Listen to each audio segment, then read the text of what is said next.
Well, good afternoon and welcome to Lichtsinn RV, where today we're here in our marketing studio only 1 mile north of the Winnebago Factory, based right here in Forest City, Iowa. In today's video, we're going to cover all of the Winnebago Quality Advantages, some of those can't-sees or the no-sees behind the scenes of the quality of Winnebago Industries. We also want to welcome a very special guest today, Ryan Helgeson. Ryan is our district manager at Winnebago Industries, and he's going to be taking us through those quality advantages from Winnebago Industries as we go through this, a Winnebago adventure that we have here in our studio today to touch on all of those quality advantages from Winnebago Industries. Let's talk about Superstructure.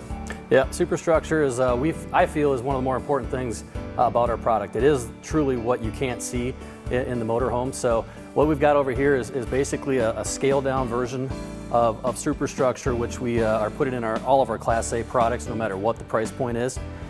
So as you can tell, this is a steel structure.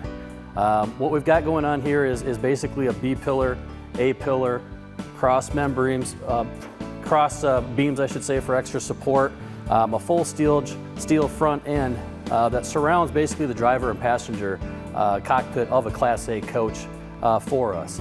Again, this isn't something that's required in this industry for the most part. A lot of them will use wood along with some metal parts, but really, I haven't seen a manufacturer out there that is actually using a fully welded steel cage like you're seeing right here. And overall, what this does is it adds a lot more of a safer coach for the customer. Longevity of the coach, it's going to last a lot longer for you. Parts of this that's important to notify is that we actually use a CAD system to design the steel cage specifically to a model that we're building. That structure is in place, like I mentioned here, the B pillar. This is where things like your seatbelts and things are going to be mounted into place. So your shoulder strap will be mounted into the B pillar. When we're talking the A pillar, an important note about that, a lot of the times in competitive coaches, you're going to see a very, very thick front A pillar, which is mainly made out of wood, fiberglass, so to speak. That creates a blind spot. When we're using a metal like this, which is tubular steel, we are creating basically a narrower blind spot for that customer. But yet you're not sacrificing on integrity or strength of the overall steel cage that we're producing here. You notice the color of it? It's a shiny glossy black. That's to signify something that we're going to probably talk about a little bit later, but that's our e-coating process. So this has truly been a steel cage that we've welded together to show also that we are protecting the steel, all steel parts with a corrosive rust resistance material. Not a corrosive, but it's a prevent corrosive parts. So inside the tubes, outside of the tubes, everything is fully protected. All right, other parts with this is our flooring itself. I've actually seen pictures of some competitive floor plans or competitive models. That is actually showing wood floor or ply floor. Not with our product. When you walk into basically the front end of a Winnebago with Superstructure, everything is going to be composed out of steel. All right, so our pedestals, seat pedestals that we're going to mount in here is also mounted directly into the steel flooring and not a plywood. So you got the safety factor built into it. You know, and Ryan, with respect to Superstructure, to my knowledge, I've never seen another RV manufacturer actually do drop testing of their Class A gas coaches. That's correct. It's correct. We've been doing the drop test now for decades, and basically, you know, whenever we come out with a new model, basically a new model and it's a new design overall, we will do a drop test, and it's in accordance with the school bus or the commercial bus industry. So basically what we do is we build a full coach like you see behind here, strip everything off of the roof that's going to be exposing up on top.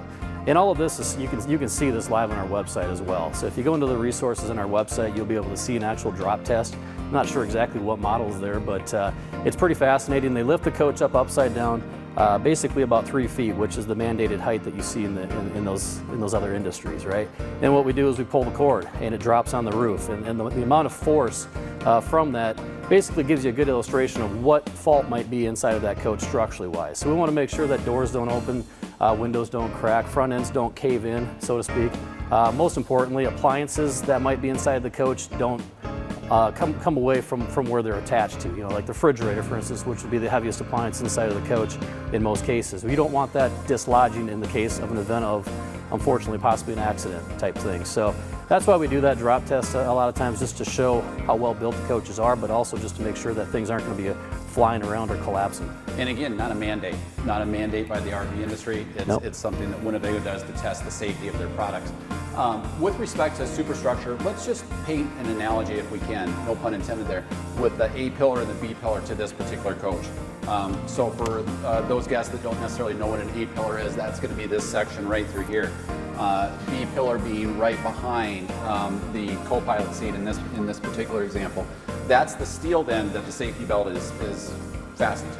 Absolutely correct. Yep, and it's fully welded together. Yep. There's actually two parts to superstructure. If you ever take a factory tour and get into Winnebago, peek into our chassis weld building.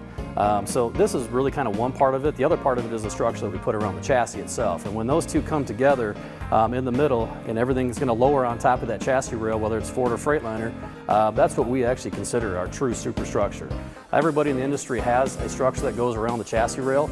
You need that for your storage compartments. You need that to raise the coach up a little bit and also add a lot of strength and take the flex out of the normal chassis itself. But there isn't anybody out there that I know of right now that actually does this and mounts it all together as one uniform structure. So seats and safety belts, we talked about the safety belts. Ryan briefly touched on the flooring. All of the seat pedestals then are also mounted in the steel, as opposed to that wooden floor that you touched on. Correct. And the best way to look at that inside of a coach is, if you're actually at a coach, open up the front hood there. You look inside of that thing and you're going to see a lot of painted black steel parts in there. About the only thing that's inside of there that isn't Winnebago is going to be the C-channels that come from either Ford or Freightliner that make up the chassis portion of it. So with respect to superstructure, Ryan, could you just touch a little bit on the windshield installation? Yep. You've got an A-pillar there in front of you. Obviously, we have a windshield here, but talk about the automotive-style installation. Yeah, so we're using, obviously everything's a one-piece windshield in all of our Class A products.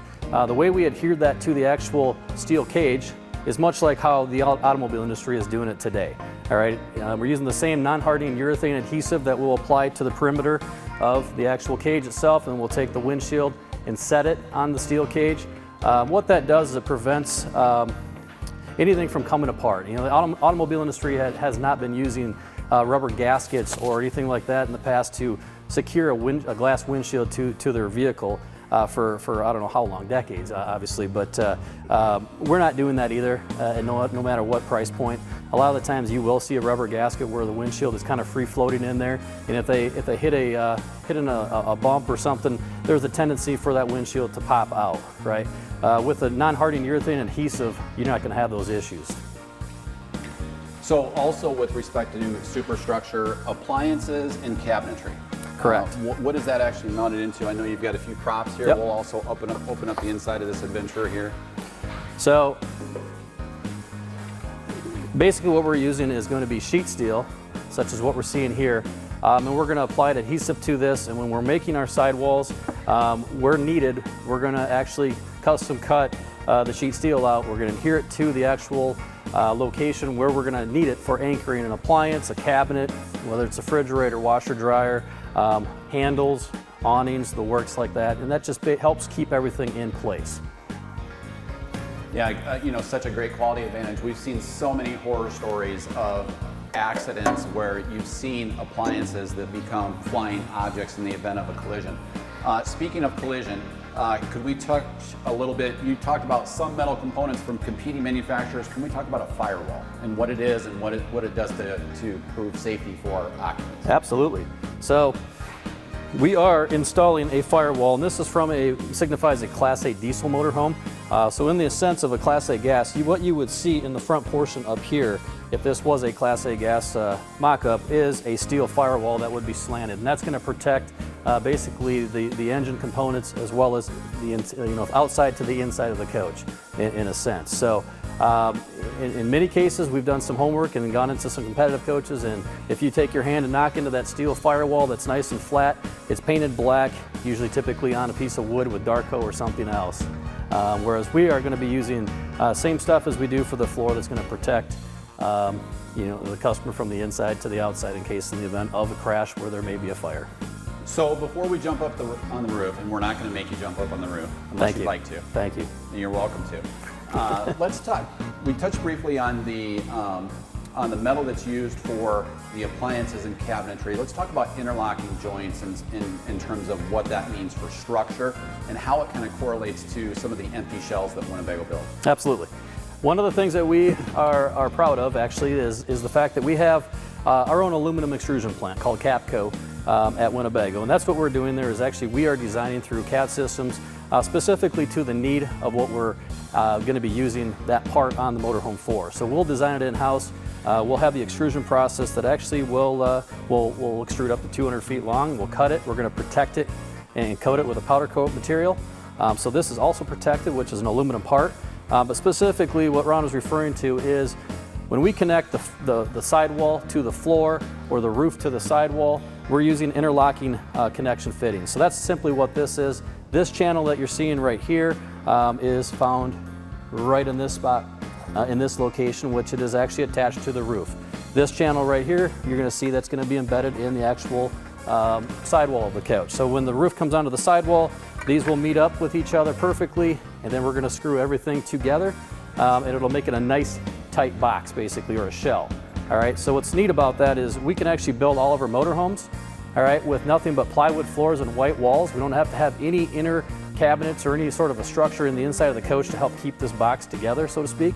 But we could also just, we could do a drop test with that because of how solid that connection and that fitting is.